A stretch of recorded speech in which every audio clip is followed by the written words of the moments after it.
நாம் மீண்டும் ஒரு முறை தேவ சமூகத்தில் கூடி அவரை மகிமைப்படுத்தும்படியாய் விண்ணப்பங்கள் வேண்டுதலை ஏறெடுக்கும்படியாய் பரிசுத்த ஆவியானவர் நம்மோடு என்ன பேச விரும்புகிறாரோ அந்த காரியங்களை மாத்திரம் நாம் தியானிக்கும்படியாய் தேவன் தந்த கிருபைக்காய் நாம் தேவனுக்கு துதி செலுத்துகிறோம். அன்புக்குரிய யாவருக்கும் இயேசுவின் நாமத்தில் அன்பின் நல்வாழ்த்துக்கள். ஹல்லேலூயா. இந்த நாளில் புதிய ஒரு வருஷ சூழ்நிலையில் வந்திருப்பதாய் உணர்கிறீர்கள். ஆகவே சபையின் அஸ்திபார உபதேச ஒரு விஷயத்தை குறித்து நாம் சிந்திக்கலாம் என்று கர்த்தருக்குள்ளே நான் விரும்புகிறேன். மத்தேயு சுவிசேஷம் 28ஆம் அதிகாரம் 19-20 வசனத்தில் நமது இரட்சகரும் ஆண்டவருமாகிய இயேசு தம்முடைய சீடர்களுக்கு கட்டளையிட்ட முக்கியமான முதன்மை கட்டளை ஒன்றை வாசிக்கிறோம். நீங்கள் புறப்பட்டு போய் சகல ஜாதிகளையும் சீஷராக்கி பிதா குமாரன் பரிசுத்தாவின் நாமத்தினாலே ஞானஸ்நானம் கொடுத்து நான் உங்களுக்கு கட்டளையிட்ட யாவையும் கை கொள்ளும்படி அவர்களுக்கு உபதேசம் பண்ணுங்கள். உலகத்தின் முடிவு பரியந்தும் சகல நாட்களிலும் நான் உங்களுடனே கூட இருக்கிறேன். அப்போ நீங்கள் சீஷராக், அதுக்கு முன்பதாக ஒரு வசனம் யோவான் 4:1 இயேசு அநேகரை சீஷராக்கி ஞானஸ்நானம் கொடுத்தார், தம்முடைய சீடர்களை வைத்து ஞானஸ்நானம் கொடுத்தார் என்ற சம்பவத்தை அங்கே பார்க்கிறோம். அப்ப இயேசு சீடராக்கின 12 சீடர்கள் அவர்கள் இயேசு தம்மோடு கூட வைத்திருந்து சீடராக்கினார் என்பதை நாம் அறிந்திருக்கிறோம். அந்த சீடர்களை கொண்டு மற்றவர்களை எனக்கு சீடர்களாக்குங்கள், நான் உங்களுக்கு கட்டளையிட்ட காரியங்களை கை கொள்ளும்படி அவர்களுக்கு உபதேசம் பண்ணுவீர்கள் என்று சொன்னால் மாத்திரமே நான் உலகத்தின் முடிவு பரியந்தம் உங்களோடு கூட இருக்க முடியும். ஒவ்வொரு வார்த்தைக்கும் ரொம்ப ஆழமான அர்த்தம் இருக்கு.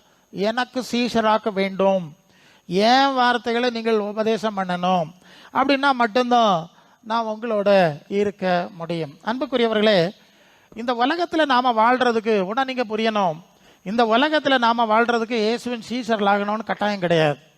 இயேசுவின் சீஷர் ஆகாதவங்க, அவரை ஏற்றுக்கொள்ளாதவங்க எல்லாரும் பூமியின் உயர்ந்த ஸ்தானத்தில் இருக்கிறாங்கல்ல, ராஜாக்களாக இருக்கிறாங்க, தேசத்தில் ஆளுகிறாங்க, எல்லா மதத்தை சேர்ந்தவங்களும் மத நம்பிக்கை எல்லாரும் இந்த உலகத்தில் வாழ்கிறாங்க. நீங்கள் இதை ரொம்ப நுட்பமாய் மனசில் பதிக்க வேண்டிய காரியம். பலவேளை பிசாசு இப்படி தான் விசுவாசிகளை குழப்புகிறான் என்பதை நாங்கள் அறிகிறோம். அதாவது அவன் அப்படி இல்லையா, அவங்க வீடு வைக்க இல்லையா, கார் வாங்க இல்லையா, கல்யாணம் நடக்க இல்லையா, அந்த காரியம் நடக்க இல்லையா, நமக்கு மட்டும்தானோ, இப்படி எல்லாம் ஒரு சிந்தனை எல்லாருக்கும் நடக்குதுங்க. நம்ம விட சிறப்பாக அவர்களுக்கு நடக்குது, அது உண்மை. ஆனால் எதுக்கு நாம் ஆண்டவருக்கு சீஷராகிறோம்? ஏசு, ஏன்னா இந்த நாட்கள் இந்த அறிவு ரொம்ப கம்மியாக இருக்கிறதுனால அதை திருப்பி நாம் சிந்திக்கிறோம். ஏன் நாம் இயேசுவுக்கு சீடராகிறோம் என்று சொன்னால், இயேசு சொன்னார், நீங்கள் மத்தேயு 4:17 பரலோகம் ஒன்று இருக்கிறது, அதன் செய்தி உங்கள் சமீபமாய் வந்திருக்கிறது. 6:33 மத்தேயுல சொல்வார், தேவனுடைய ராஜ்யம் என்று ஒன்று இருக்கிறது, அதை நீங்கள் தேட வேண்டும்.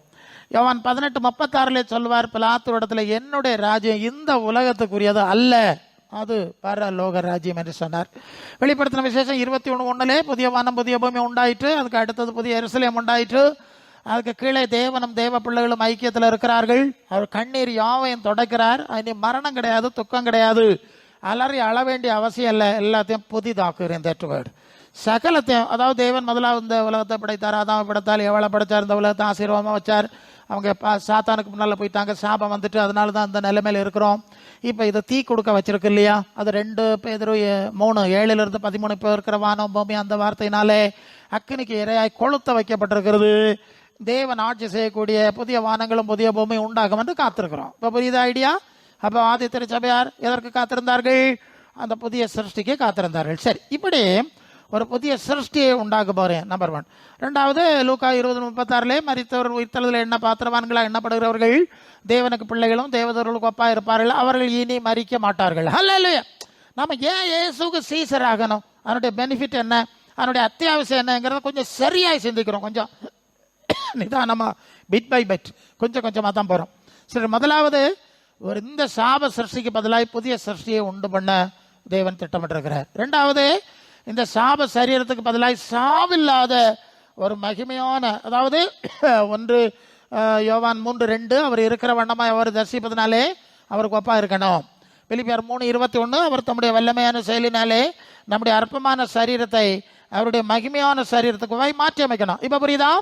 அப்போ புதிய மகிமையான சாபம் இல்லாத ஒரு வாழ்விட சூழல். யோவான் 14:2-3, என் பிதாவின் வீட்டில் அநேக வாசலம் இருக்கு, உங்களுக்கு ஒரு ஸ்தலம் சிறப்பாக ஆயத்தம் பண்ணுவேன், நான் அங்கே இருப்பேன், நான் இருக்கிற இடத்துல நீங்கள் இருக்கும்படி மறுபடியும் வந்து உங்களை இடத்துல சேர்த்துக்கிடுவேன். இப்போ புரிஞ்சிடல? அப்போ இயேசு இருக்கிற இடத்துல இயேசு இருக்கிற மாதிரி நித்தியமாய் சாவு இல்லாமல் ஒளி உடை, சிங்காசனம், கிரீடம் எல்லாம் இருக்கு. ஓகே, இப்படி வாழ்வதற்கு ஒரு ஏற்பாட்டை செய்து அந்த செய்தியை நமக்கு தந்து நம்மை ஆண்டவர் அழைத்திருக்கிறார். ஹல்லேலூயா! புரிஞ்சுட்டீங்க? பேய் போகிறதுக்கும் நோய் போகிறதுக்கும் மட்டும் இல்லை, ஆனால் அதுவும் இதில் இன்க்ளூடிங். பிகாஸ் அது யோவான் 10:27-28, நாடு என் சத்தம் கேட்டா எனக்கு பின் சென்று சீசரெல்லாம் மாறினா அவைகளை நான் அறிந்திருக்கிறேன், அவைகளை என் கையில் நான் வச்சிருவேன், யாரும் என்னிடத்தை பறிச்சிட முடியாது, நான் அவைகளை ஒரு காலம் அது கெட்டு போகாது. எத்தனை வார்த்தை பார்த்துருங்க. நான் அவைகளுக்கு நித்திய ஜீவனை கொடுக்குறேன் இல்லையா? இது உலகத்து காரியமோ நமக்கு அனுமதி இருக்கிறது. பிள்ளைகளின் அப்பத்தை நான் பிள்ளைகளுக்கு கொடுக்குறேன் என்ற வசனம் எல்லாம் இருக்கிறது. நல்லது. அப்போ சீஷத்துவத்தினுடைய அடிப்படை அல்லது முக்கியமான தீம், அதனுடைய நோக்கம், எய்ம் என்னன்னா, நாம் இயேசுவோடு கூட இயேசு இருக்கிற இடத்துல நித்தியமாக இருக்க வேண்டும் என்பதற்காக. புரிஞ்சுட்டீங்கல்ல? இதுக்கு தான் நாம் இயேசுக்கு சீசர் ஆகிறோம். சரி, இப்போ இயேசுக்கு சீசத்துவம் நீங்கள் இன்னொன்று சொல்லி ஆகணும். எனக்கு இன்னைக்கு இருக்க சூழல் அப்படி இருக்கிறதுனால சொல்கிறோம். இந்த நாட்களில் நான் ஒரு 30-35 வருஷமாக நான் தமிழ்நாடு கேரளான்னு சொல்லிட்டு இப்படி சுற்றிட்டு வர்றேன். இந்த இயேசுவுக்கு சீஷர் ஆகுதல் என்கிற அந்த விஷயம் வெகு வேகமாய் மறைந்து மாய்ந்து கொண்டு வருது. ஜஸ்ட் வர்ஷிப் ஜீசஸ், இயேசு ஆராதிச்சா போதும், கிருபையினால கொடுத்துருக்காரு, இலவசமாக கொடுக்குறாரு, சும்மா கொடுக்குறாரு என்கிற மாதிரி இந்த பைபிளுக்கு சம்பந்தம் இல்லாத கோட்பாடுகள் மிக வேகமாய் பெருகி ஜனங்கள் அதிலே தலைகளை நிற்கிறாங்க இல்லையா?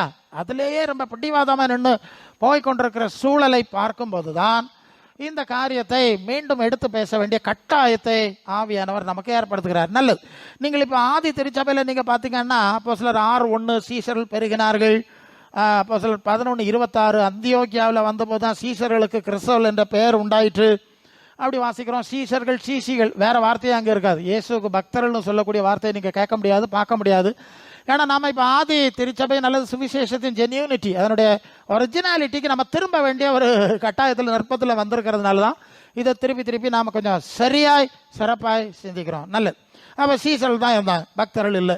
சரி, சீசத்தோன்னா என்ன? அப்பப்போ நான் வசனங்கள் சொல்லியிருக்கேன். யோவான் 8:31-32 இயேசு தம்மை விசுவாசித்த யூதர்கள்ட்ட சொல்லுவார், நீங்கள் என்னுடைய உபதேசத்தில் இருந்தால் தான் ஏன் சீசராக இருக்க முடியும், நீங்கள் பழைய ஏற்பாட்டு கொள்கை எல்லாம் வச்சுருந்தா எனக்கு சீசனாக இருக்க முடியாது. அங்கே வசனம் கிளியர், இதுதான் சத்தியம், சத்தியம் உங்களை விடுதலையாக்கும். அப்போ ஏன் உபதேசத்தில் நிலைச்சிருக்கணும்? அப்போ இயேசுவின் உபதேசத்தில் நிலைத்திருப்பது தான் இயேசுக்கு சீசத்துவம். ரொம்ப எளிது, இது ஒன்றும் ரொம்ப சுற்றி வளைக்க வேண்டிய அவசியம் இல்லை. இயேசுவின் உபதேச போதனைகளில் நாம் நிலைத்திருந்தால் இயேசுவின் சீசர்களாக இருக்க முடியுங்கிறது எளிதாகும். யோவான் 13:15 நான் செய்தது போல செய்யும்படி உங்களுக்கு மாதிரியை வச்சேன், என் மாதிரியின்படி செய்தால் நீங்கள் பாக்கியவான்களாக இருப்பீர்கள் என்று சொல்லி தொடர்ந்து அந்த வசனம் போகுது. அப்போ என்ன அதில் புரிகிறோம்? அப்போ இயேசுனுடைய மாதிரியிலே நடக்கணும். 1 பேதுரு 2:21 அவர் நடந்தபடியே தானே நடக்கணும். 1 யோவான் 2:26 அவருக்குள்ள 1 பேதுரு 2:21 அவருடைய அடிச்சுவடுகளில் நடந்து வரும்படி மாதிரியை வச்சார். 1 யோவான் 2:6 அவருக்குள்ள அழைத்திருக்கிறேன் என்று சொல்கிறவன் அவர் நடந்தபடியே தானே நடக்கணும். இப்போ புரிஞ்சில்ல? சந்தேகம் இல்லை. ஒருத்தரும் குழப்பாண்டான். சபை, சங்கம், பாரம்பரியம், மரபு, பாஸ்டர்மார்க்க கொள்கை, அது ஒன்றும் நமக்கு வேண்டாம். It's easy and simple. அவர் சொன்னபடி நடக்கணும், அவர் நடக்கபடி நடக்கணும். இதுதான் சீஷத்துவம். இந்த எல்லைக்குள்ளே வரும்போது தான் நீங்கள் புரிய வேண்டியது சில விஷயங்களை உங்களுக்கு சரியாக புரிய வைக்க வேண்டிய ஒரு சூழல் தேவை இருக்குன்னு நான் நினைக்கிறேன். அதாவது இந்த சீஷத்துவத்தின் எல்லைக்குள்ளே நீங்கள் வரும்போது தான் அது பிலிப்பியர் 2:5 சொல்லுதில்ல, கிறிஸ்து இயேசுடைய சிந்தை உங்களுக்குள்ளே வர முடியும். சரிதானே? கலாத்தியர் 4:19 கிறிஸ்து உங்களில் உருவாக முடியும். சரிதானே? எபேசியர் 4:11 கிறிஸ்துவ நிறைவான வளர்ச்சியின் அளவு தக்க பூரண அனுபவம் நமக்குள்ளே உண்டாகும். கிறிஸ்துவின் தன்மை உண்டாகும், சிந்தை உண்டாகும், சாயல் உண்டாகும்.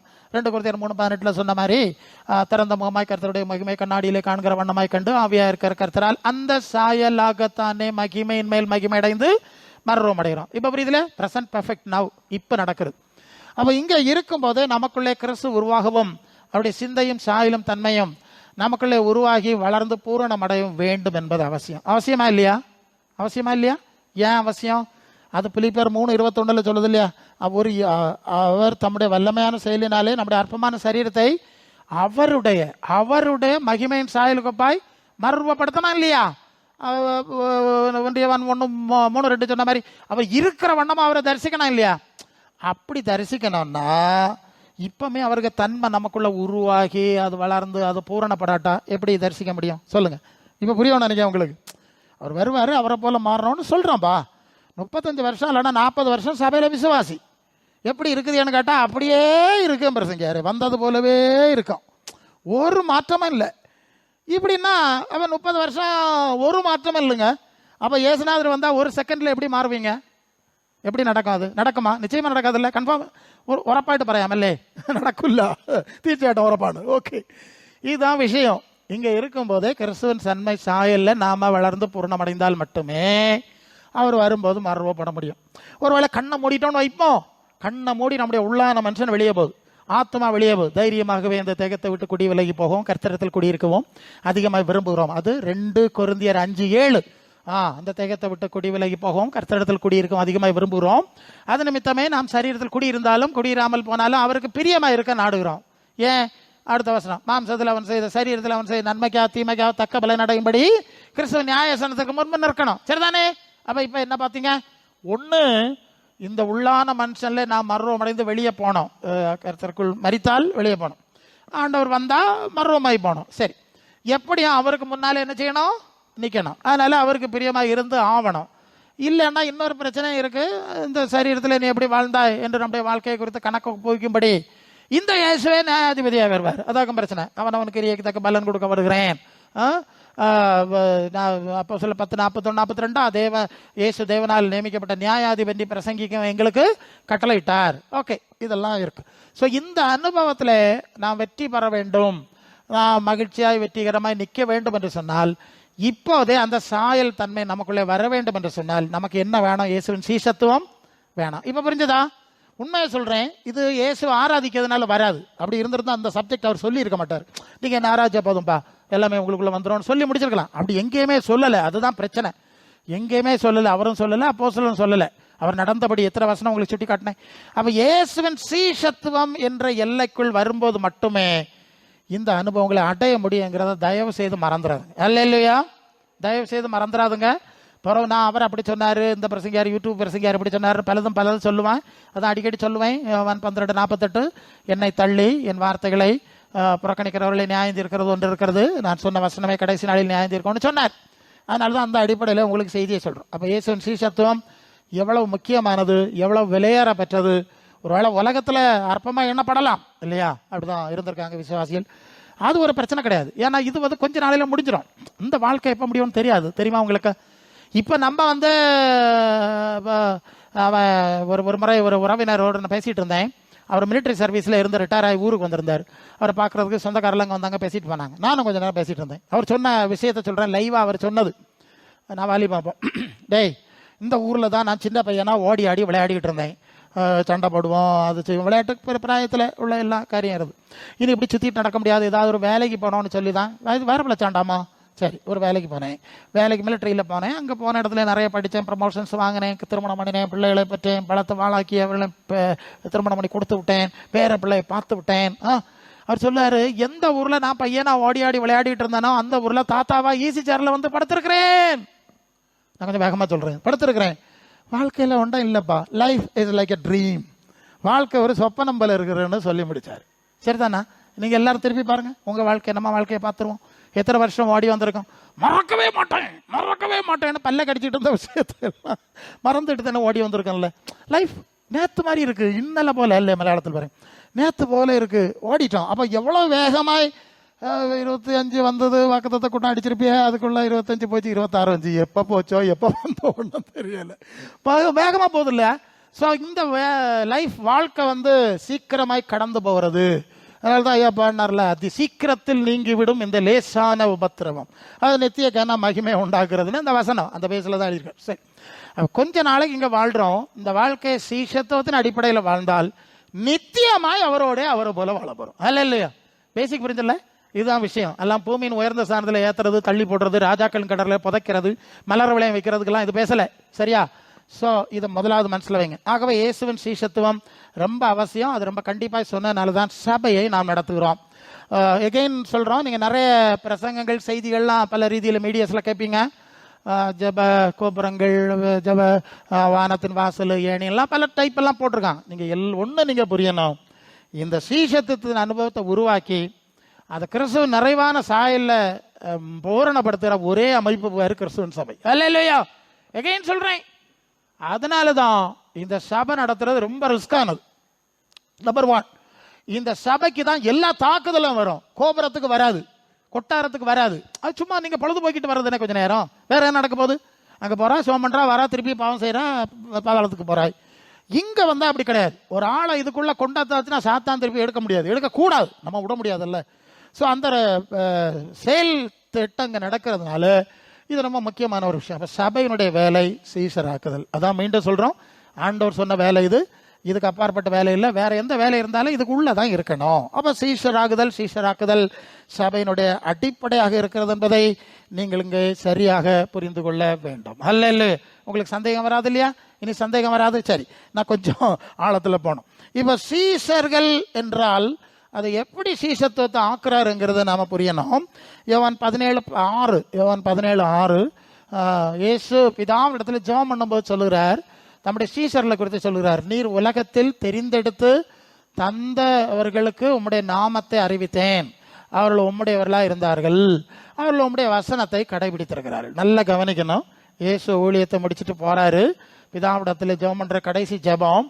அந்த ஜெபத்தில் அவர் சொல்லுகிற வார்த்தை, இந்த உலகத்திலிருந்து பிரித்து தெரிந்து சிலரை எனக்கு தந்தீர், அவர்கள் தான் உம்முடையவர்கள். அப்ப தேவனுடைய பிள்ளைகள் என்கிற உறவு இந்த சீசர்களுக்கு தான் வருது, அது வெளியே உள்ளவங்களுக்கு வரல. ஏன்னா அவங்க உம்மை விசுவாசிச்சாங்க, உம்முடைய வார்த்தையை நான் சொன்னேன், என்ன விசுவாசிச்சாங்க, இந்த வார்த்தைகளையும் விசுவாசிச்சாங்க என்று சொல்லுகிற காரியத்தை பார்க்கிறோம். அப்ப சீஷர்கள் என்று சொன்னால் உலகத்திலிருந்து தெரிந்து பிரித்து எடுக்கப்படுகிறவர்கள். இந்த வார்த்தையை சரியாக விளங்கிக் கொள்ளுங்க. 1 கோடி இல்லை, பல கோடி பேர் உலகத்தில் இருந்துட்டு போனாலும் ஆண்டவர் தமக்காக ஒரு மந்தையை, ஒரு சிறு மந்தைன்னு தான் சொல்லியிருக்கு வசனம், அப்படிதான் சொல்லுது. இடுக்கமான வாசல் சிலர்னு தான் சொல்லுது. அதை அவர் தனியை பிரித்து எடுக்கிறார். அந்த வார்த்தையில் எந்த விதமான சமரசமும் கிடையாது. பிரித்து எடுக்கிறேன் தான். உங்களுக்கு புரியணும்னா அந்த பிரித்தெடுத்தலை பற்றி ஒரு பழைய ஏற்பாட்டிலேருந்து ஒன்று சொல்லணும். இஸ்ரேல் ஜனங்கள் வந்து எகிப்தில் இருந்தாங்க, 400 வருஷம் உபத்திரவப்படுறாங்க. அவன் ரொம்ப கஷ்டப்படுத்துறான், சம்பளம் ஒன்றும் கொடுக்கல, நமக்கு தெரிஞ்ச விஷயம். அவங்க கூக்குரல் போட்டாங்க ஒரு கட்டத்தில், எங்களுடைய மற்பதாக்கள் ஆபிரகாமின் தேவனே, நாங்கள் இப்படி கிடந்து கஷ்டப்படுறோமே, நீர் கண்ணு காணாமல் இருந்தா எப்படி, எங்களை விடுவிக்க வரணுமே என்று சொல்லி அவர்கள் கூக்குரல் போட்டபோது கர்த்தர் மோசையை உருவாக்கி கொண்டு வந்தார். மோசே இஸ்ரவேலர்களுக்கு ஒரு தலைவன் வந்து விடுவான் என்று பிசாசுக்கு தெரிஞ்ச உடனே அவன் அந்த காலகட்டத்தில் பிறக்கிற எல்லா ஆண் பிள்ளைகளையும் ஆற்றுல போட்டு கொல்ல கட்டளை இட்டுட்டான். ஆண் பிள்ளை இருந்தால் தானே தலைவன் வருவான். அதை தாண்டி இவனே ஆற்றுல போட்டாச்சு. யார? மோசை ஆற்றுல விட்டாச்சு. அந்த நேரம் பார்வனுக்கு குளிக்க வர பிள்ளை ஆள, அவளுக்கு இறக்கம் உண்டாக. இப்போ எவன் இஸ்ரவேலுக்கு தலைவன் வரப்படான்னு இப்போ மாஸ்டர் பிளான் போட்டு எல்லா பிள்ளைகளும் ஆற்றுல போடுவான்னு சொன்னானோ, அவனுக்கு வீட்டுக்கே மோசை போயிட்டான்ல. அவனுக்கு சாப்பாடை சாப்பிட்டு நல்லா சாப்பிட்டு தனக்க வீட்டுக்குள்ளே தன்னுடைய எதிரியை வளர்த்து விட வேண்டிய சூழ்நிலை வந்துட்டு. சரி, ஒரு மோசை வந்தான். மோசை கர்த்தர் சொன்னார், இப்போ நீ பார்வன்ட்ட போ, வரமாட்டேன்னு சொல்லி பார்த்தான், கேட்கல, பிடிச்சி இழுத்து கொண்டு வந்தாச்சு. இங்கே ஒரு விஷயத்தை நீங்கள் புரியணும். எப்போதுமே ஆண்டவருடைய ஊழியத்துக்கு அழைக்கப்பட்டிருக்கிறவர்கள் பல வேளை தாங்கள் நினைச்சு வர்றது கிடையாது, விரும்பி வர்றது கிடையாது. அவர் கண்டிப்பாக பிடிச்சு கொண்டு வர்றாரு. அல்ல இல்லையா? நீ வந்துதான் ஆகணும், நீ போய்தான் ஆகணும், இதெல்லாம் கிடந்து இப்படி அழிஞ்சிட்டு இருக்கு. எங்கள் பாஸ்டர் அடிக்கடி சொல்லுவார் ஃபோனில் பேசும்போது, எங்கே இருக்கிறியா பாஸ்டர், தேசமே அழிஞ்சிட்டு இருக்கு, நீங்கள் எங்கே இருக்குதுன்னு கேட்பார். சரியாமா? ஸோ இது மாதிரி அவர் தான் இழுத்து கொண்டு வர்றார், அவர் தான் அழைக்கிறார், அவர் தான் நிலைநிறுத்துறார். நின்றாலும் விழுந்தாலும் அவர் தான் உத்தரவாதி, பொறுப்பு. மற்றவங்க எல்லாம் நிற்க வேண்டிய எல்லையில் நின்றுக்கணும். ஸோ நேரம் கிடையாது. ஆனால் சபையில் நடத்தும்போது பல வேளை ஒரு ஊழியக்காரனுடைய அழைப்பு என்னன்னு விசுவாசிக்க தெரிய மாட்டேங்குது, விசுவாசிக்க அழைப்பு என்னன்னு தங்களுக்கும் தெரிய மாட்டேங்குது. அல்ல இல்லையா? எல்லாரும் நினைக்கிறாங்க தட்டி எடுத்தவன் எல்லாம் தண்டல்காரன், பைபிள் எடுத்துட்டா உடனே எல்லாருமே அப்படி இப்படிலாம் நினச்சிட்டு சாடுவாங்க. நான் நிறைய அனுபவம் இருக்கு, ஏகப்பட்ட அனுபவத்தோடு எல்லாம் உள்ள போய் புகுந்து வந்தவனா, எனக்கு அனுபவபூர்வமா பேச முடியும். சரி, எப்படியோ மோசே கூட்டார், அவர் வந்துட்டார். இங்க வந்தா இந்த ஜனங்களை விடு, இந்த ஜனங்களை போக விடு. ஜனங்களை போக விடுன்னா அவன் சொல்றான், யாருடா நீ, எங்கேதுடா வந்திருக்கா நீ, உனக்கு தெய்வமா யெகோவாவா, எனக்கு யெகோவான்னு தெரியாது, நான் விட முடியாதுன்னு சொல்லிட்டான்.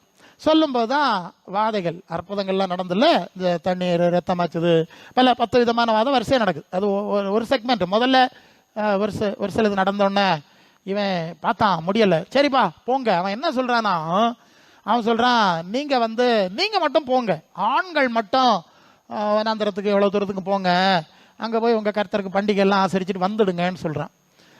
குடும்பம் எல்லாம் இருக்கட்டுங்கிறான். இவங்க சொல்கிறாங்க இல்லை அதெல்லாம் முடியாது. கர்த்தர் சொல்லிட்டு அதெல்லாம் முடியாது, நாங்கள் மொத்தமாக போயிடும். திருப்பியும் விட முடியாதுன்னு சொல்லிடுறான். திருப்பியும் சில வாதைகள் வருது. அப்புறம் திருப்பியும் கூப்பிடுவான். சரி அப்போ ஆடு மாடுகளை வச்சுட்டு போங்க. என்னது உங்கள் ஆடு மாடெல்லாம் இங்கே இருக்கட்டு, நீங்கள் போயிட்டு வாங்க அப்படின்னு. இல்லை ஒரு குழம்பு ஒரு ஆட்டுக்குட்டி கூட வைக்க மாட்டோம், போய் தான் தீரணும்னு கண்டிப்பாக சொல்லிட்டான். ஸோ விட மாட்டேன். திருப்பியும் பிரச்சனை தான், திருப்பியும் வாதம் வந்துட்டு. அப்புறம் கடைசியில் தலைப்புள்ள சங்காரம் வந்தோடனே விட்டுட்டான். இவங்க வந்தாங்க, செங்கடலுக்கு முன்னால் வந்துட்டாங்க. செங்கடலை கடத்தி வழியை உண்டு பண்ண நமக்கு தெரியும். மறுபக்கம் கொண்டு வந்துட்டார். கடலை முடியாச்சு. என்ன புரிஞ்சுங்க? தன்னுடைய ஜனத்தை தன்னுடைய பொறுப்பில் வைக்கிறதற்கு மற்ற சூழ்நிலையிலிருந்து பிரித்தெடுப்பதற்கு எவ்வளவு பிடிவாதம் ரிஸ்க் எடுத்திருக்காருன்னு பாருங்க. இல்லையா? அவன் 1000 நியாயம் சொல்லி போன கோயில் தான் நடக்கட்டும், இங்கேயே கட்டு, ஆராதனை இங்கே ஆராய்ச்சி உனக்கு தெய்வத்துக்குன்னா நடக்காதுன்னு சொல்லிட்டாங்க. செங்கடலையும் கிடத்து. தட் மீன்ஸ் அவங்க நினைச்சாலும் திருப்பி போக முடியாது. இல்லையா? இப்படிதான் வேறுபடுத்தி. இப்ப புரியுதில்ல? தேவன் தம்முடைய ஜனத்தை உலகத்திலிருந்து தெரிந்து பிரித்தெடுப்பதில் எவ்வளவு பிடிவாதமாக இருக்கிறார் என்பதை நீங்கள் இங்கே கொஞ்சம் ஆழமாக உணர்ந்து தான் ஆகணும். சரியா? சீஷத்துவத்தின் எல்லைக்குள் நீங்கள் வரணும், ஆண்டவர் இருக்க மாதிரி சூழ்நிலையில் நித்தியமாக இருக்கணும் நீங்கள் விரும்பினா இந்த பாதையில் தான் வரணும். இல்லை பிரசங்காரு, கொஞ்ச நாள் நாங்கள் அந்த லைட் எல்லாம் போட்டு பெயிண்ட் எல்லாம் அடிச்சுக்கிட்டு பிரியாணி எல்லாம் தின்னுட்டு மண்ணுக்கு போகிறோம், பிறகு நீங்கள் வந்து மிளகுத்திரியம் கலத்தி சாம்பிராணி வச்சுட்டு போங்கன்னா ஓகே விட்டுடலாம், அது ஒன்றும் காரியம் இல்லை.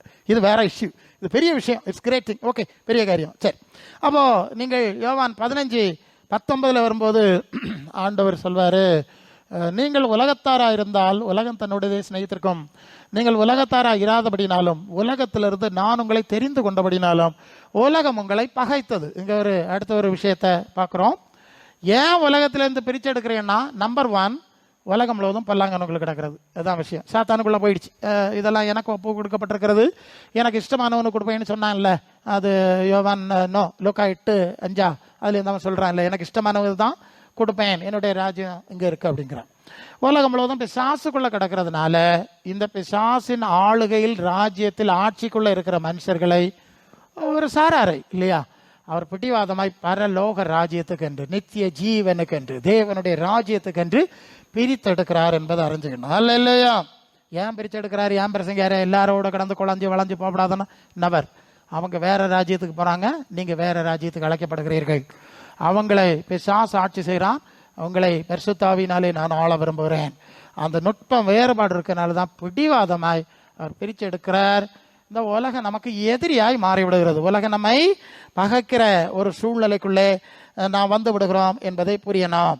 யோவான் 17:14-16 ஆண்டவர் சொல்வார், நான் உலகத்தான் அல்லாதது போல என்னுடைய சீடர்கள் உலகத்தார் அல்ல. அந்த சீஷத்துவத்தை தெளிவாக புரிந்து அதை விரும்பி ஏற்றுக்கொண்டு அதில் நீங்கள் நிலை பெற்றவர்கள் ஆகும்போது மட்டும்தான் நீங்கள் அடுத்தது மற்றவர்களை சீஷராக முடியும். ஹல்லேலூயா! சரிதான் நான் சொல்லுது. உங்களுக்கே சீசத்துவம் என்னன்னு தெரியலைன்னா, நீங்கள் ஏசு சொன்ன சீசத்துவத்துக்குள்ள வரையலைன்னா நீங்கள் எப்படி மற்றவர்களை சீசராக்குவீங்க? ஆக்க முடியாது. அதுதான் இப்போதைய பிரச்சனை. அதனால தான் அந்த அடிப்படையை கொஞ்சம் புரிந்து கொண்டு நீங்கள் முன்னே செல்ல வேண்டும். 2வது மார்க் 8:34-35 ஆண்டவர் சொல்வார், ஒருவன் என்னை பின்பற்றி வர விரும்பினால் அவன் தன்னைத்தான் வறுத்து தன் சிலுவை எடுத்துக்கொண்டு என்னை பின்பற்ற கடவன். தன் ஜீவனை ரட்சிக்க விரும்புகிறவன் அதை இழந்துருவான். அது உலகத்தில் தெரிஞ்சதானே. என் நாமத்தின் நிமித்தம் ஜீவனை இழந்து போறவன் அதை நித்தியமாய் காத்துக்கொள்வான். இங்கே கவனிக்க வேண்டிய அடுத்த விஷயம், இயேசுவின் சீஷத்துவத்தில் நடக்கும்போது நிறைய துன்பங்கள் வருகிறது. என்ன வருகிறது? ஏன் துன்பம் வருது? நான் இப்போ அந்நிய ராஜ்யத்தில் வாழுகிறோம். சாத்தானுடைய ராஜ்யத்தில் பரலோக ராஜ்யத்தின் பிள்ளைகள் வாழும்போது எப்படி இருக்கும்? இப்போ அந்நிய நாட்டுக்கு போகிறான்ல, விசா வாங்கி போகிறான், அவன் நினச்ச நேரம் கலத்தி விட்டுட்டானா ஓடி தான் ஆகணும். அங்கே உள்ள சட்டங்கள் எப்படி இருக்கும் அதுக்கேற்ப அடங்கி தான் நடந்தாகணும். எந்த கண்ட்ரிக்கு போனாலும் விசா கொடுக்கும்போது அதெல்லாம் அதை இன்ஸ்ட்ரக்ஷன்ஸ் கொடுத்துருவாங்க. எங்களுடைய கண்ட்ரியினுடைய சட்டத்திட்டம் இது, இதெல்லாம் நீ ஏற்றுக்கொள்கிறேன்னா மட்டும் டிக்ளரேஷன் சிக்னேச்சர் பண்ணு, நீ இங்கே வா. ஏன்னா என் நாட்டை பற்றி உனக்கு தெரியணும்ல. இப்போ நம்ம சாத்தானுடைய ராஜ்யத்தில் சாத்தானுடைய சட்டத்தின்படி தான் வாழ்ந்துட்டோம் ஒரு காலம். இப்போ அதுக்கு நேர் தலைகளான பரலோக ராஜ்யத்தின் பிள்ளைகளாக அழைக்கப்பட்டிருந்தால் சாத்தானுடைய ராஜ்யத்தில் தேவனுடைய ராஜ்யத்தின் பிள்ளைகளாக வாழ்வது எவ்வளவு ஆபத்தானது, எவ்வளவு சிக்கனானதுன்னு உங்களுக்கு புரியும்னு நினைக்கிறேன். அதனால நிறைய அதான் தன் சிலுவைன்னா நீதி நிமித்தம் வருகிற துன்பங்கள். அக்கிரமம் செய்து அநியாயம் செய்து அடிக்கப்படும் போது நடக்கிற தண்டனை அது வேற. இது நாம நன்மை செய்யறோங்க, தீமை செய்யலை. தீமை செய்யாம நன்மை செய்யும் போது வருகிற துன்பங்களுக்கு பேர் தான் சிலுவை என்று சொல்லப்பட்டிருக்கிறது. அப்போ ஆண்டவருடைய சீசன்லாம் மாறும்போது நிறைய சிலுவைகள் வருது. ஏன்னா நம்ம வாழுகிற இடம் அப்படிப்பட்ட சூழல். அதனால நம்ம சுற்றி இருக்கிற ஜனங்கள்லாம் சாத்தானுடைய ராஜ்யத்தின் மக்களாக இருக்கிறதுனால நமக்கு நிறைய துன்பங்களும் கஷ்டங்களும் வருகிறது என்பதை நீங்கள் உணர்ந்து கொள்ள வேண்டும். இது ஊழியம் செய்கிற நாங்கள் ரொம்ப அது எங்களுக்கு ரொம்ப ஆண்டவர் படிப்பிச்சு எல்லாம் கன்ஃபார்ம் பண்ணதுனால தான் அந்த துறையில் நிற்க முடியும். இல்லைன்னா ஒரு தான் நிற்க மாட்டோம். 3 மாதத்தில் ஓடிடுவான்ல, ஐயோ அம்மா இது நமக்கு உதவான்னு போட்டுட்டு ஓடிடுவாங்க. நிறைய பேர் ஓடிடுவாங்க. அதுக்கு அழைப்பு பெற்றவர்கள், தேவனிடத்தில் நிச்சயம் பெற்றவர்கள் மட்டும்தான் அந்த எல்லைக்குள்ளே நிற்கிறார்கள். அப்போது நீங்களும் அந்த சீசத்துவத்தின் எல்லைக்குள்ளே வரும்போது இந்த காரியங்களை உணர்ந்து கொள்ளணும். தன் சிலுவை தன்னைத்தான் வருத்துன்னா மனுஷனை படைச்சு அவன் சாபத்தில் ஆனவனே மண்ணிலிருந்து எடுக்கப்பட்டாய் மண்ணுக்கு திரும்புவான்னு சொல்லிட்டார் பாருங்க. ஆதி 3:19 சொல்லிட்டார்ல, மண்ணிலிருந்து எடுக்கப்பட்டா மண்ணுக்கு திரும்புவாய். சங்கீதம் 103:4 வரும்போது மனுஷன் மண்ணென்று நினைவு கூறுகிறார், மனுஷனுடைய உருவம் என்னதென்று அவர் அறிவார் அப்படின்னு இருக்கு. அப்போ முதலாவது நீங்கள் புரியணும், நாம தேவனால் சபிக்கப்பட்ட ஒரு சரீரத்தில் இருக்கிறோம். இதுதான் அடிப்படை. இங்கே நாம சாபமில்லாத சரீரத்தில் இருக்கோம்னு நினச்சிட்டா உங்களுக்கு இன்னொரு சரீரத்தை தேட மாட்டீங்கல்ல. இது சாபத்தில் இருக்கிறோம், இது மண்ணுக்கு போகிறது, இதுக்கு எந்த மகிமையும் கிடையாது. ஒரு செகண்டில் பாடி ஆயிட்டுனா முடிஞ்சு போச்சு. ஸோ இந்த சரீர பிரகாரமான எதையும் பெருமையாக நினைக்க முடியாது. பணமோ உலக பிரகாரமான எந்த காரியமோ கண்ணை மூடனோடனே டோட்டலி ஆஃபு, கண்ட பிள்ளைகள் கிடந்து அடி போடும். இதுதான் நடந்துட்டு இருக்கு. சரி, ஸோ ஆகவே இந்த காரியங்களை குறித்து அல்லது இந்த உலகத்துக்குரிய மேன்மை பாராட்டல் நமக்கு இருக்கக்கூடாது. புரியும் நினைக்கிறேன் உங்களுக்கு. ஏன்னா நாம இன்னொரு ராஜ்யத்துக்கு போகிறோம், இது நிரந்தரம் இல்லாதது நிலையற்ற நல்லா தெரிஞ்சாச்சு. பின்ன இதுல இவ்வளவு முக்கியத்துவம் கொடுக்க வேண்டிய அவசியம் என்ன? கொடுக்க முடியாது. உலகத்தார் அவர்களுக்கு தேவராஜ்யம் தெரியாது, அந்த மகிமை தெரியாது. அது தெரியாததுனால இதுல மேன்மைப்படுத்திக்கிட்டே அதை கவர்ச்சி பண்ணிக்கிட்டே இருக்கிறார்கள். இயேசுவின் சீஷர்களால் அழைக்கப்படுகிறவர்கள் இந்த அறிவு உள்ளவர்களா? இல்லை, இந்த மண்ணுக்கு போறது, இந்த ராஜ்யம் எனக்கு சொந்தம் இல்லை, இங்கே எதுவும் எனக்கு மேன்மையானதல்ல என்று சொல்லக்கூடிய தன்னைத்தான் வறுத்து சிலுவை எடுக்கக்கூடிய ஒரு சூழ்நிலைக்கு வரணும். இன்னொன்று சொல்லி ஆகணும், சுவிசேஷத்தில் நடக்கும்போது சில வேளை உயிரை இழக்கக்கூடிய சம்பவங்கள் கூட நடந்திருக்கிறது. அப்போ சொல்லுக்கு நடந்திருக்கிறது. அது பிரசங்கார அப்படியா? இப்போ இயேசுக்கு சீசரானா சாவணுமோ? ஆமாம், அவர் வேலை சாவு வரலாம். சீசர் ஆவாட்டாலோ அதுவும் சாவு தானே.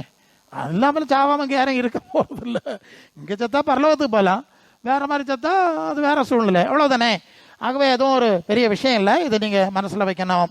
ஆக இதை நீங்கள் மனசில் வைங்க. சீஷத்துவத்தின் எல்லையில் நீங்கள் பலப்பட்டால் ஒழிய, ஏன்னா அடுத்த விஷயம் நான் வரேன், அது வரும்போது தான் உங்களுக்கு தெரியும். பலவான் இன்னொருத்தன் இருக்கிறான், அவனுக்கு கையிலிருந்து ஜனங்களை நீங்கள் விடுவிக்கணும்னா உங்களுக்கு என்ன ரிஸ்க் வருங்கிறத அடுத்தது பார்க்கணும். சரி, மற்ற 11:28 ஆண்டவர் சொல்வார், என் நுகத்தை என்னிடத்தில் ஏற்றுக்கொண்டு என்னிடத்தில் கற்றுக்கொள்ளுங்கள், நான் சாந்த மனத்தாழ்மையமாக இருக்கிறேன், அப்பொழுது ஆத்துமாக்களுக்கு இளைப்பாறுதல் கிடைக்கும். இங்கே இயேசுவின் சீடர்கள் இயேசுவிடத்தில் கற்றுக்கொள்கிறவர்களா இருக்கணும். ஹல்லேலூயா, சரிதானுங்க. அவருக்கு குரு நம்ம சீசன்னா அவர்கிட்ட படிக்கிறது தான் நியாயம். அப்போ எப்போதுமே அதான் அடிக்கடி நான் சொல்லுவேன், நீங்கள் எந்த சபை ஸ்தாபனம் சங்க பாஸ்டர் மாதிரி ஈவன் இன்க்ளூடிங் மீ என்ன சேர்த்தான் சொல்கிறேன், எல்லாம் இருந்தாலும் ஒன்று புரியணும், உங்களை அழைத்தவர் நான் அல்ல, உங்களுக்கு ஜீவன் கொடுத்த சிலுவையில் ரத்தம் சிந்தி மரித்த இயேசு ஒன்று. உங்களுக்கு நித்திய ஜீவன் கொடுக்கறது நான் அல்ல, அந்த இயேசு.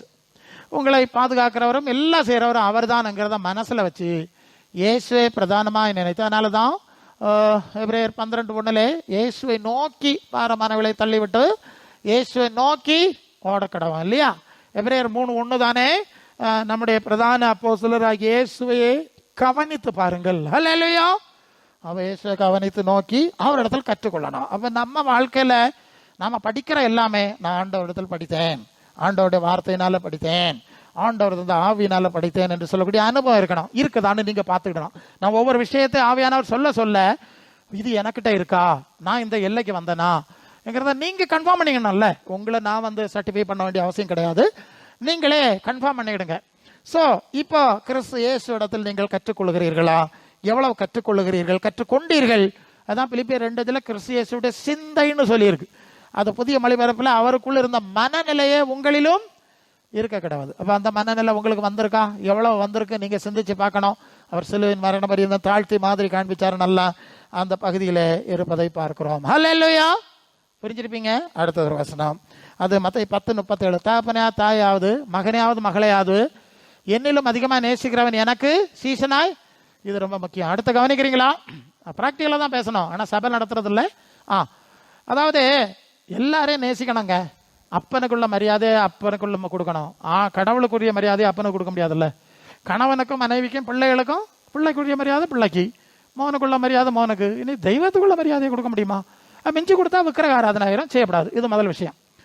இன்னொரு விஷயம், நீங்க ஏன் ஆண்டவர் அப்படி சொல்றாருன்னா, என்னை விட நீங்க நேசிக்கப்படாதுன்னா நம்மை கெடுப்பதற்கு அழிப்பதற்கு பிசாசு வருகிற பாதை எதுன்னு கேட்டா, நம்ம பக்கத்துல நம்முடைய நெருக்கத்துல உறவுல இருப்பாங்கல்ல, கணவனா இருக்கலாம், மனைவியா இருக்கலாம், பிள்ளைகளா இருக்கலாம், மகனா இருக்கலாம், மருமக்களா இருக்கலாம். இதுதான் அன்னைக்கு நடந்துட்டு இருக்க உலகத்துல. பேய் இப்படிதான் வருது. எனக்கு பெற்றோர் நல்லா இருப்பாங்க, பிள்ளைகளுக்குள்ள பேய் ஆயிடுச்சுன்னா அந்த குடும்பம் உடஞ்சு கிடக்குது. நம்ம பாக்குறோம்ல எப்படி எப்படி எல்லாம் குடும்பங்கள் உடையுது. நல்லா தான் இருப்போம் நம்ம. அப்ப பிசாசுக்கு இடம் கொடுக்கிறவர்கள் மனிதர்கள். ஆகவேதான் மனுஷர்களை குறித்து எச்சரிக்கையாயிருங்கள் என்று ஆண்டவர் சொன்னார். ஹல்லேலூயா. சரி, அப்போ அதனால பிள்ளைதான் மக்களே, அண்ணன் தான் தம்பி தான், நீ ஆண்டவருக்கு மிஞ்சி வராண்டாம். ஹல்லேலூயா. எனக்கு ஆண்டவரை மிஞ்சி நீ வராண்டா, அதுக்கு கீழே நெல். நான் நிறைய அனுபவிச்சிருக்கேன். எல்லாம் தூக்கி தூரப்பட வேண்டியது. எல்லாரும் அப்படிதான், நான் தான் உனக்கு தெய்வம்பா, தூக்கி எல்லாம் எறிஞ்சிட்டு போக வேண்டியவர். ஏன்னா பிசாசு அப்படி சுத்தி சுத்தி வர்றான், நெருக்கத்தில் வர்றான். யூதாசை தன்னை கையில் எடுத்துக்கிட்டான். ஒரு சந்தர்ப்பத்தில் பேதுருவை பயன்படுத்தினா, இதெல்லாம் நமக்கு வரக்கூடாது என்று சொன்னான். ஆகவே நம்மை சுற்றி இருக்கிற உறவுகள் இயேசுவுக்கு உரிய ஸ்தானத்தை நாம் கொடுக்காம ரொம்ப எச்சரிக்கையாக இருக்கு. சீசர்களுக்கு சொல்லிட்டு இருக்கேன், நீங்கள் சீசத்துவத்தின் ஆழத்தில் போகும்போது, சீசத்துவ வேலை செய்யக்கூடிய எல்லைக்குள்ள வரும்போது தான் இதுக்கு பலனை, நீங்கள் விளைவை நீங்கள் பார்க்க வேண்டியது வரும். லூக்கா 14:26 தன் ஜீவனை வறுக்காதவன் எனக்கு சீசனா இருக்க மாட்டான். சொல்லிட்டேன், ஜீவனையும் வறுக்க வேண்டியது வரலாம். லூக்கா 14:33 தனக்கு உண்டானவைகளை வறுக்காவிட்டால் சீசனா இருக்க மாட்டான். நான் ஒரு கட்டத்தில் ஆண்டவருக்குள்ள வந்தாலும் உனக்கு இங்கே ஒன்றும் கிடையாது, நீ போயிரு அப்படின்னு வீட்டை விட்டு விரட்டிட்டான். நான் இப்பவுமே அப்படிதான் வெளியே தான் இருந்துட்டு இருக்கேன், ரொம்ப வருஷமா சுத்திட்டு தான் இருக்கேன். நான் இதெல்லாம் கடந்து வந்து தான் தைரியத்தோட பேசுறேன், எல்லாம் ஆண்டவர் படிப்பிச்ச விஷயம். ஸோ அப்படி கூட சூழ்நிலையே வரலாம். அதெல்லாம் தள்ளிட்டு வரக்கூடிய ஒரு துணிவு இருந்தது, இருக்க வேண்டும். இது சீசர் ஆகிறவர்கள் புரிந்து கொள்ள வேண்டிய ஒரு காரியம். ஹல்லேலூயா. புரிஞ்சுங்களா சொன்னது? கொஞ்சம் பொறுப்புள்ள விஷயம் தான். என்ன பிரச்சனை, இப்படி எல்லாம் செய்யணுமா, பின்ன செய்யாண்டாமா? 1/2 சென்ட் நிலம் வாங்கணும்னா மனுஷன் என்ன பாடுபடும். அந்த ஒரு சின்ன வீடு கட்டுக்கு மனுஷன் பாட பார்க்க இல்லையாகும். ஒரு என்னம்மா, ஆமா, ஒரு பிள்ளைகளை படிச்சு வேலையில் ஆக்கி கல்யாணம் பண்ணி குடும்பம் ஆக்கி வைக்கலையா, வா போறேன் ஆகுது இல்லையா? 5-6 நாள் இங்கே இருந்துட்டு மலர் வளையம் வச்சு சாம்பிராணி போச்சதுக்கு இவ்வளவு கஷ்டம் இருக்குங்க இல்லையோ? ஒன்றும் கஷ்டம் இல்லையோ? ராத்திரி போல கஷ்டம் இருக்கு. அப்போ பரலோகத்துக்கு போகணுமா, சாவாம இருக்கணுமாமே, கோடிக்கணக்கான வருஷமாமே, மகிமையின் மேல் அதுக்கு பாடு இல்லையா? இல்லை நகை நனையாம ஒன்ன நத்த பிடிக்க முடியாது பார்த்துக்க. அதுக்கெல்லாம் கொஞ்சம் நாங்கள் எல்லாம் பிரயாசப்பட்டு வந்தவையே தானே, செத்தொன்னும் போகல. அப்போ என்ன செய்யணும்? இந்த மாதிரி பிரயாசங்கள் படுறதுக்கு நம்ம ரெடியாக தான் இருக்கணும். சீசர்லை இப்படிதான் உருவாக்க வேண்டியிருக்கு. புரியுது இல்லையா உங்களுக்கு? புரியும்? புரிஞ்சுட்டா நல்லது நல்லது. இப்போ யோவான் 13:35 நீங்கள் ஒருவர் அன்புள்ளவர்களாக இருந்தால் என்னுடைய சீசர்கள் என்று எல்லாரும் அறிந்து கொள்வார்கள். இப்போ ஒரு முக்கியமான விஷயம், என்ன ரொம்ப பாதித்த விஷயத்தை நான் சொல்லணும், ரொம்ப முக்கியம். பாருங்க, நம்மகிட்ட ஒன்றும் இல்லாட்டாலும் பிறத்தில் அன்பு கூறிய ஒரு குணமாவது வேண்டாமா? அதாவது நான் ஆண்டவரை ஏற்றுக்கொண்டு வந்தேன், ஞானஸ்நானம் எடுக்கணும். அப்போ பார்த்தா அங்கே 2-3 சபைக்கு போகிற ஆள் எல்லாம் உண்டு. ஒரு சபைக்கு போகிறவன் இன்னொரு சபைக்கு போகிறவனை பார்த்து பிரைஸ்லாடி சொல்ல மாட்டான், சிரிக்க மாட்டான். இவன் அவனை வஞ்சிக்கிற ஆவின்னு சொல்லுது, அவன் இவனை வஞ்சிக்கிற ஆவின்னு சொல்லுது. கொள்ளலாம், இன்னைக்கு அப்படிப்பட்ட நிலைமை. எனக்கு அப்பவுமே அந்த பிரச்சனை. அப்போ எனக்கு நான் படித்தது, நீங்கள் ஒருவரில் அன்புள்ளவர்களாக இருந்தால் என்னுடைய சீசத்துவத்தின் 1ஆம் படம் அன்பு, சரியா? இது கூட இல்லைன்னா இதுவை எந்த கூட்டத்துக்கு போகுது, எங்கே போகுதுன்னு அப்பவுமே குழப்பம். ஆண்டவருக்குள்ளே வந்துட்டேன், ஊழியத்தில் வந்துட்டேன், தமிழ்நாடு கேரளா நான் சுற்றுறேன் நிறைய இடத்துக்கு. இங்கே நடக்குது என்ன பார்த்தீங்கன்னா, எல்லா இடத்துலையும் இயேசு ஆராதனை தான் நடக்குது. பாருங்க, இந்த ஆராதனை மன்றம் அந்த ஆராதனை மன்றத்துக்கு எதிராக கேஸ் போட்டிருக்கு, சண்டை வழக்கு. இந்த சபையிலேருந்து தொடர்ந்து அந்த சபைக்கு போனான்னா பெரிய சண்டை, ஊரை விட்டு விலக்கிடுவோம், என்னெல்லாம் பண்ணுறாங்க இல்லை சொல்கிறாங்க விசுவாசி. அப்போ நான் யோசிப்பேன், இதுவும் கையை கால உதறது, அதுவும் கையை கால உதறது. ஆமாம், இப்போ இங்கே கன்னியாகுமரி மாவட்டத்தில் ஒரு சபை 2 பிரிவாக பிரித்து கேஸ் நடத்துகிறாங்க. இவங்க தனியாக ஊழியர் கூட்டம் நடத்தி ராப்போச்சு நடத்துவாவ, அவைய தனியாக ஊழியர் கூட்டம் நடத்தி ராப்போச்சனும்.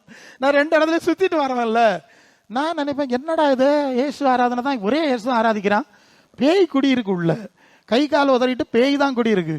ஏன்னா அது ரோமர் 5:5 தானே, அவருடைய ஆவியினாலே தேவ அன்பு நம்மிடத்தில் ஊற்றப்பட்டிருக்கிறபடினாலே அது அந்த நம்பிக்கை எனவே வெட்கப்படுதாது. அப்போ பரிசுத்த ஆவியினாலே தேவ அன்பு ஊற்றப்படணுமா? இது அந்நிய பாஷையை ஏதாவது கரம்பரான்னு ஊற்றி இருக்கு, கை கால் உதறி இருக்கு, என்னத்தை இல்லாம ஊற்றி இருக்கு, அன்பு ஊற்றப்படையில. காவியின் கனியில 1ஆம் பாடம் அன்பு ஊற்றப்படையில. இதெல்லாம் என்ன செய்யணும்? 4 பாஸ்டர் மாதிரி ஒன்னா வரிசையா உட்கார வச்சிருங்க பார்ப்போம். பெரிய கஷ்டம், விசுவாசிகளை வச்சு போடலாம், பசங்க மாதிரி வைக்க முடியாது. இதெல்லாம் நாங்க பாக்குறதா முடியல, நமக்கும் முடியல. சில வேளை அந்நிய போராடம் போய் ஒதுங்கி போயிடுவோம், எப்பா பம்பு வேண்டாம், சண்டை எதுக்கு? ஏதாவது சொன்னால் சண்டைக்கு வந்துடுது இந்த ஆவிகள். சரி, அப்போ அன்புக்குரியவர்களே, அவள் அன்புடையோடு தான் சீசல். அப்போ இப்போ இருக்குது சீசத்துவம் இல்லைங்கிறது உங்களுக்கு புரிஞ்சில்ல? எல்லா இடம் ஏசு பக்தத்துவம் ஆராதனை இருக்குது, பேய் இருக்குது, அட்டி வைக்கிறான். ஸோ இதெல்லாம் மறந்துடுங்க, விட்டுடுங்க. நாம் ஆண்டவருக்கு சரி, ஆண்டவருக்குள்ளான கிறிஸ்தவுக்குள்ளான அன்புள்ளவர்களாக இருக்க வேண்டும். சரி, சமயம் முடிஞ்சிருது. இப்போ இந்த பகுதியோட நடத்துவோம் அடுத்து. ஏன்னா நம்ம ஒரு சரியான ஜென்யூன் டிசைபிள், ஓகே, சரியான சீசன், சரியான சிசின்றா இருந்தாதான். இல்லை இருந்தால் நாங்கள் எல்லா சபையிலும் பார்க்குறோம், ஆன்சாங் கொடுத்துருக்கு, கை கால உதறது, பல பிரச்சனை, உள்ளூர் பிரச்சனை நிறைய பார்க்க தானே செய்கிறோம். அது ஏன் வருதுன்னா அதுக்கு ரூட் காசு சீசத்துவம் சரியா இல்லை. ரெண்டாவது, சரியான பரிசுத்தாவி அவங்களுக்குள்ள வரல, எல்லாம் நிறைய பிரச்சனை இருக்குங்க. அது இல்லாமல் எத்தனை கவுன்சிலிங் கொடுத்தாலும் சரி வரல. சரியா? எத்தனை பிரசங்கம் பண்ணாலும் ஆவி பேய் மோசமா இருந்தா எப்படி சரி வரும்? ஆவிய மாத்து, சீசத்துவத்துக்கு வா. சரி, அப்போ சீஷர் ஆக்க வேண்டும் என்பது முக்கிய விஷயம். இதான் ஆதி திருச்சபையார் செய்தார்கள், இதைத்தான் நாமும் செய்ய வேண்டும். முதலாவது, நாம் எந்த அளவு சீஷத்துவத்தின் சரியான எல்லையை புரிந்து அதில் இருக்கிறோம் என்பதை நாம் நிதானித்து அதில் உறுதிப்பட வேண்டிய ஒரு கட்டாயத்திலே வந்திருக்கிறோம். அப்படி வரும்போது தான் இந்த சீஷத்துவத்தினுடைய அதிகாரம், அங்கீகாரம், ஜீவன், அது இப்போ நம்ம பார்க்குறோம். இதெல்லாம் நமக்கு வரும். எல்லாம் 2 பாட்டு பாடி, அதான் அடிக்கடி சொல்றது, நீங்க 2 பாட்டு பாடி கை கால் உதறி சத்தம் போடுறதுனால ஒன்று இதை நீங்க கொண்டு தர முடியாது. அதுக்கு த்ரூ ப்ராப்பர் சேனல்னு சொல்ற மாதிரி அதுக்கு ஒரு சேனல் இருக்குங்க. நீங்க அந்த சேனல்ல, நாங்கெல்லாம் அதுல வந்தவங்க தான். அதனாலதான் எங்களுக்கு இதை எல்லா இடத்துல பேசணும்னு தைரியம் தந்து விட்டுருக்கார் இல்லையா? ஆமா, எங்களை விட வயசுல பெரியவங்களாம் இங்க இருப்பீங்க. ஆனா எங்களை ஏன் வச்சிருக்காருன்னா இந்த ப்ராப்பர் சேனல்ல கொஞ்சமாவது வந்தல்ல, ஓரளவாவது வந்தல்ல வர வச்சார். ஆகவே அந்த நாளிலே ஆண்டவரே அவருடைய சீஷத்துவத்தை கற்றுக்கொள்ள என்ன எங்களுக்கு உதவி செய்யும், சீஷத்துவத்தில் பலப்பட எங்களுக்கு உதவி செய்யும். ஒரு வார்த்தையோட முடிக்கலாமா? அது பேதுரு சொல்ற வசனம் வருது பாருங்க. இளைஞர்களே, உங்கள் மூப்பர்களுக்கு கீழ்ப்படியுங்கள். அப்புறம் கீழ்ப்படிதலும் 1 பேதுரு வசனம் சொல்லுங்க, 5:5. மனத்தாழ்மையும் அணிந்து கொள்ளுங்கள். பெருமை உள்ளவனுக்கு தேவன் ஏத்து நிற்கிறார், கிருபை அளிக்கிறார். அடுத்த வசனம், ஆகையால் ஏற்ற காலத்திலே அவர் உங்களை உயர்த்தும்படி அவருடைய பலத்த கரத்துக்குள்ள அடங்கியிருங்கள். ஹல்லேலூயா. வசனம் எல்லாம் பிரிச்சுட்டுல, இப்படி அவருக்கு பலத்த கரத்துக்குள்ள நீங்க அடங்கி இருந்து பலப்பட்ட பிறகுதான் அடுத்த எல்லைக்கு அவர் உங்களை உயர்த்தி ஜாதிக்கு மேல் அதிகாரம் கொடுக்கிறேன், திறந்த வாசலை வைக்கிறேன், நிறைய இருக்கு. இதெல்லாம் சும்மா வராதுங்க. அதுக்குரிய தகுதி வரலன்னா என்ன செய்யுது? 10 வருஷமா பையன் 10ஆம் கிளாஸே பாஸ் ஆகாம கிடக்குறான், இவனுக்கு கலெக்டர் வேலை கொடுக்க முடியுமா? கொடுக்க முடியாதுல்ல. அப்படியெல்லாம் டைம் ஆயிடுது. ஸோ நீங்க சீக்கிரமா பயன்படுத்தி கொண்டால் சீக்கிரமாய் பலன் அடைவீர்கள். சீக்கிரமாய் பலன் அடைந்தால் சீக்கிரமாய் தேவ அங்கீகாரம் பெறுவீர்கள். தேவ அங்கீகாரம் பெற்றால் நீங்கள் மற்றவர்களை சீசராக்கக்கூடிய வலிமையான அனுபவத்துக்கு வருவீர்கள். இந்த வார்த்தைகளினால் கர்த்தர் உங்களை ஆசீர்வதிப்பாராக.